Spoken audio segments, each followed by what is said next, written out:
Hey everyone, it's Pastor Dave from St. John in Woodbury, Minnesota. Thanks for checking out today's 5 Minutes of Hope for Tuesday, July 7th. I pray that you had a wonderful and relaxing holiday weekend.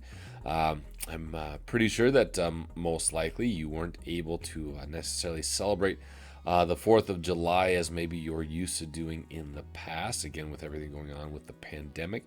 But I do pray that you're able to do something to find a way to enjoy the holiday, especially with it falling on a Saturday and enjoying a holiday weekend. I know for me, I was able to get together with some friends and play some kickball outside and enjoy some nice Costco grade fireworks, some little fountains there. So it was a good time. So I pray that your week is off to a good start. And as I say every time, my biggest prayer for you is that you are indeed filled with peace, with joy, with hope, because you know exactly what Jesus has done for you. And so today, as always, a couple of things. Got our joke of the day about a couple of old guys.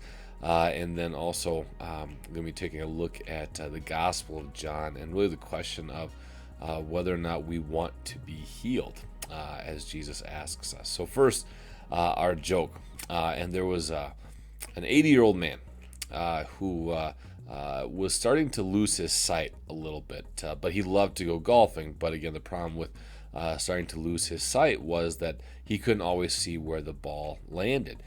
So he went to go see his doctor about this, and his doctor actually had an idea. He said, I'm going to pair you up with another patient of mine. He's actually 90 years old, but he has perfect vision.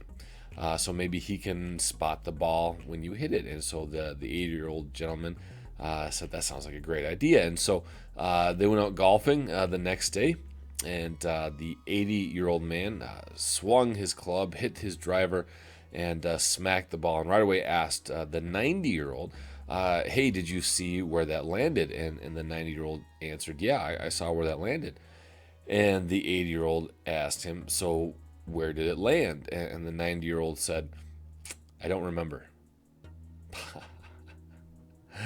There you go. I can tell that joke because I am still in my 30s and I'm still young. But as with time, as with everyone, time is only moving in one direction. So God willing, I'll hit those ages where I can't see, I can't hear, and I can't remember. So we'll see what happens with that. So hopefully you enjoyed that for the joke of the day. So like I said, our devotional thoughts today are connected on Jesus' questions about do we want to get well? And this is actually based upon the Gospel of John. I want to bring this up for you. This is John chapter 5. I'm going to read to you a few of these verses here.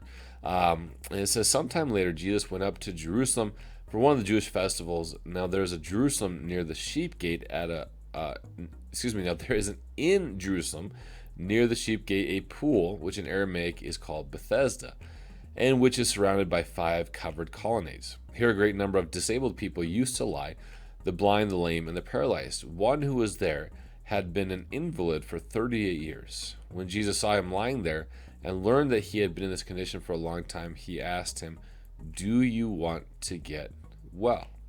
And it's interesting. I've always been fascinated by this question.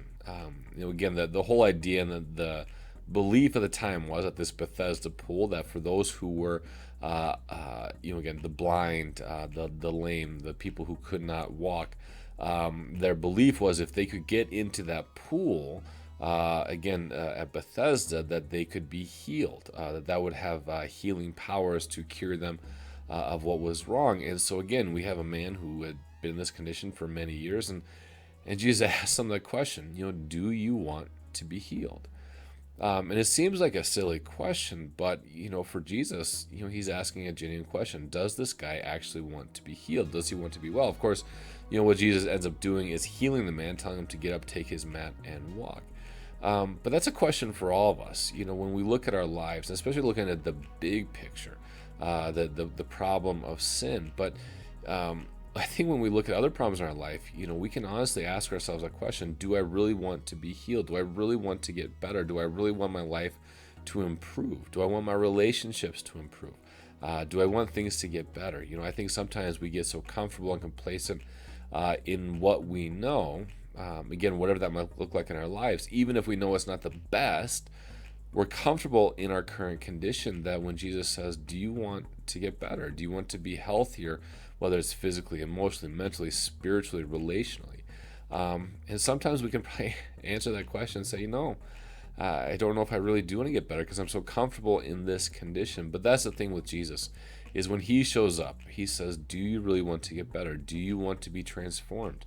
And sometimes that's an uncomfortable process where he transforms our mind, our body, our spirit to be more and more like him. But again, Jesus always knows the bigger picture. He knows what's best for us.